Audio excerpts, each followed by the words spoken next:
living in Los Angeles really sucks.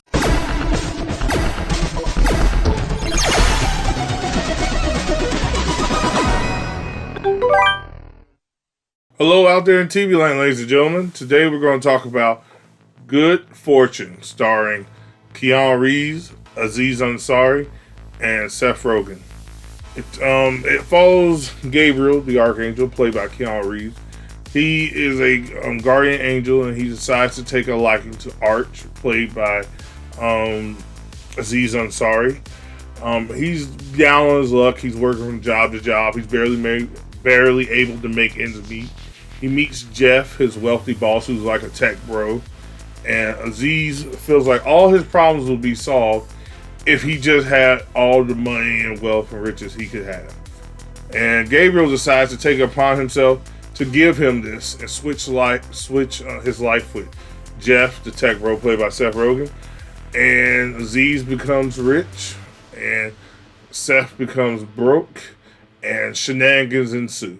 And this movie is hilarious. I really enjoyed this film.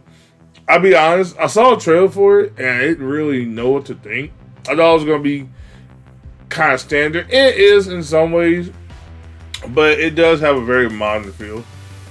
This movie is directed and written by Aziz Ansari. It's also starring him as well, obviously. Like I said, he plays Arch, the guy who switched places with Seth Rogen's character, Jeff. And, you know, he becomes rich and everything he could ever want can happen. Shenanigans ensue. Because of this, Gabriel wasn't supposed to do this, so he loses his power.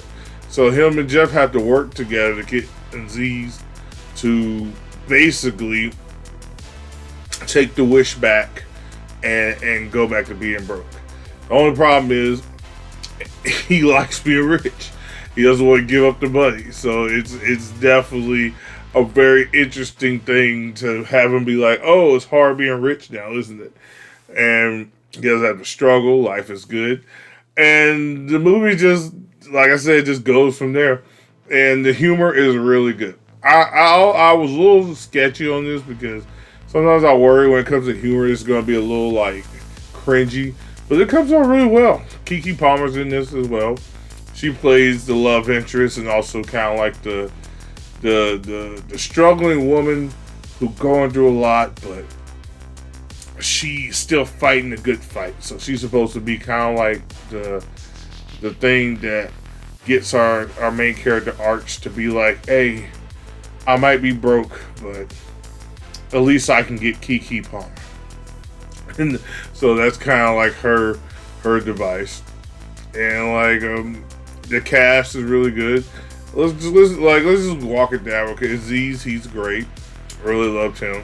Hadn't seen him in a long time. I know he had a lot of things happen, so it was great to have him back. And I really enjoyed him in this movie. Seth Rogen's really good. He does a great job of being the douchebag tech bro, but also being a decent human being. I really enjoyed that. Keanu Reeves is hilarious in this movie.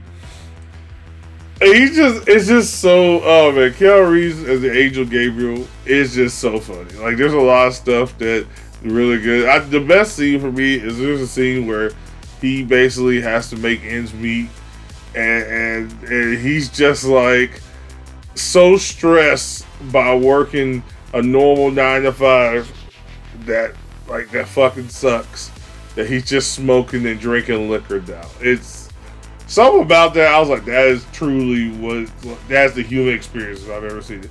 Anybody who's ever had a regular 9 to 5 like grunt work type job, whether it be washing dishes, DoorDash, or whatever it may be, understands that feeling. So he does a good job in that. Like I said, Keke Palmer does a good job of being kind of like the conscience, you know, of Arch's character. So that's great. The jokes really land. The message is good, you know, because the true message is, even with all the wealth in the world, can you be happy? And they do a good job of showing that just because you have all the money in the world doesn't mean you're happy. They do a good job of bringing that in. A lot of the jokes landed for me. I went to go see this with a friend of mine. There wasn't a lot of people in there. So like we were just laughing, and the audience was just as bad. We were just laughing as loud as we wanted to, and it was great. So it was a great showing and seeing. I highly recommend checking this out. This is definitely a 7 out of 10 movie. It's like not anything super special, but it is very entertaining. I definitely recommend going seeing this if you're still in theaters. And if you don't make it to theaters, because I know this is kind of late, definitely see it when it comes out to rent or stream.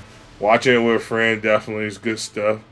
Yeah, so make sure to like, comment, subscribe. Tell me which is your favorite Switch Places movie. Like I've seen a lot of them. I'm trying to think. One of my favorites is actually The Weatherman, with Nicolas Cage. That's a really good one. Like because in The Weatherman, if you ever seen it, he starts off rich and stuff and whatever, and then kind of like a guardian angel shows up and shows him what his life would have been like had he decided to get with the love of his life and do that. So it's really good. I recommend seeing that one. Yeah. Make sure to like, comment, subscribe, all that great stuff. Like I said in the beginning of the movie, of the video, LA is a truly terrible place. Don't go there to live. I like, side note, I don't know why anybody goes to LA. It's like, if you watch any media ever, LA and New York are like the two worst places to live as far as cost of living is concerned. From Pretty Woman to fucking Buffy Vampire Slayer. LA is fucking terrible. Like, so that's what I took away from this movie. If you're a struggling person who's not on the verge of making six figures, you probably should move to another state. Go somewhere cheap, like Mississippi or something. But like I said, like, comment, subscribe. Much blessings and abundance. And I'll catch you guys in the next one. Peace.